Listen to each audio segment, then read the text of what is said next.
It is never too soon after the last presidential election to start thinking about the next presidential election, especially if you are a Republican who is no longer a senator and who therefore has really no political power at all and nothing to do. Let's look in on the GOP in exile. Dust in the wind. All we are is dust in the wind. Former Republican Senator Rick Santorum of Pennsylvania is apparently on a college tour right now, giving students lectures about what he thinks is actually going on in the Muslim world. His latest stop, the University of Nebraska, where, according to the Daily Nebraskan, Senator Santorum tried to impress upon the audience the importance of his insight that Muslims take their religious texts literally.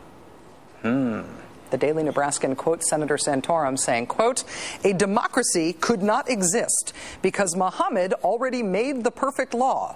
The Quran is perfect just the way it is. That's why it is only written in Islamic."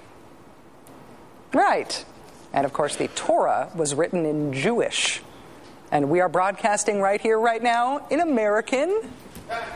We contacted Senator Santorum's office today to see if the Daily Nebraskan got his views right. His staff explained to us that he was just explaining the views of the jihadists. Well, okay then. It's not just Rick Santorum, though. For many conservatives, Islam has become something of a cottage industry in the past 7.5 years, specifically exposing Islam. Leaders like Mike Huckabee and like George W. Bush have tried to popularize terms like Islamofascism, a term that craftily implies that Muslims are all radicals bent on destruction. Some, of course, are, but way fewer than all. There was the whisper campaign that Barack Obama was a Muslim, which craftily implied that he was therefore not to be trusted. And you may recall Pastor Rod Parsley, who endorsed John McCain for president. Islam is an anti-Christ religion that intends through violence to conquer the world. Senator McCain did later reject Rod Parsley's endorsement, perhaps fearing that a fear campaign was unwise. But has this become part of how the Republican Party is defining itself in opposition?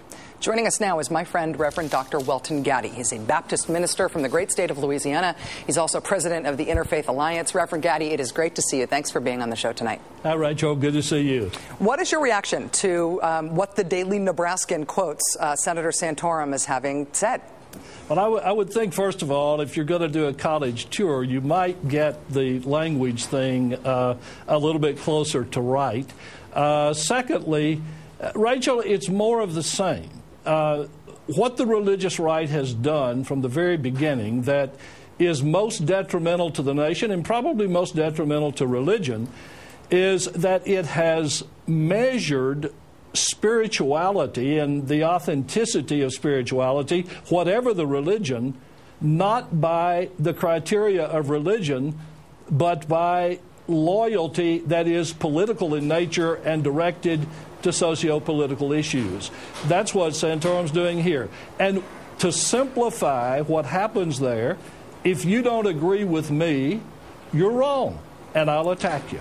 Well, in terms of that, defining that loyalty, in terms of judging religions, judging religious belief, judging religious practice, is it to make a political point? What I'm worried about here, it's not just Senator Santorum having said something dumb and offensive, but the idea that there may be a sort of developing cottage industry in right-wing politics in America to expose Islam, to attack Islam as a religion, as if it needs to be debunked in some way. Yeah, there's no question that that's true, and that gets reflected in some of the alarming polling figures about anti-Islamic feelings, even in mainstream America. The idea is that we come at this from both a religious and a political perspective as right-wing Christians in America, primarily right-wing Christians, and primarily Republicans, as a matter of fact.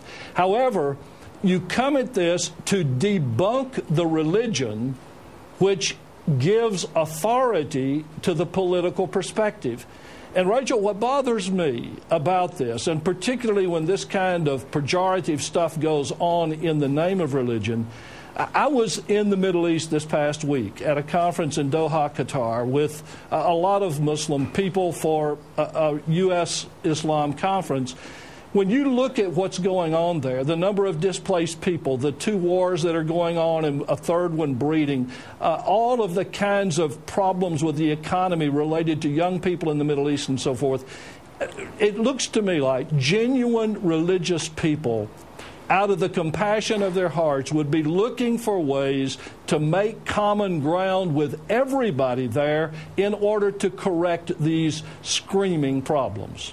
Welton, how do you feel about President Obama's efforts on religious and policy issues so far? He has decided to hold on to a version of George W. Bush's faith-based initiative office. Rachel, I'm disappointed. I had conferences with the Obama transition team. I said right up front, I think that was a mistake. There are errors there that are not going to get corrected, I fear. Right now, the Obama policy with the faith-based initiative is still following the Bush policies because they haven't been changed. There are 2 major areas which I hope the Obama administration will change. One has to do with direct funding of sectarian organizations by federal funds. That can be changed fairly easily by requiring recipients to make a 501c3 organization out of its entity, putting up a firewall between that organization and government.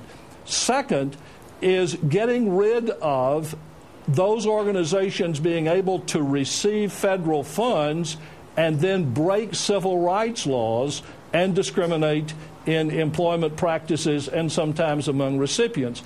Those have to be changed. There is a partnership that can exist and exist well between religion and government and their agencies, but it is going to take a relationship defined by law, held to accountable standards, that lets religion be religion and government be government and not try to mix the two. Which is the thing that is best for both, we've learned through history. Reverend Welton Gaddy, president of the Interfaith Alliance, thank you so much for joining us, Welton. It's great to see you. Rachel, you too. Thanks.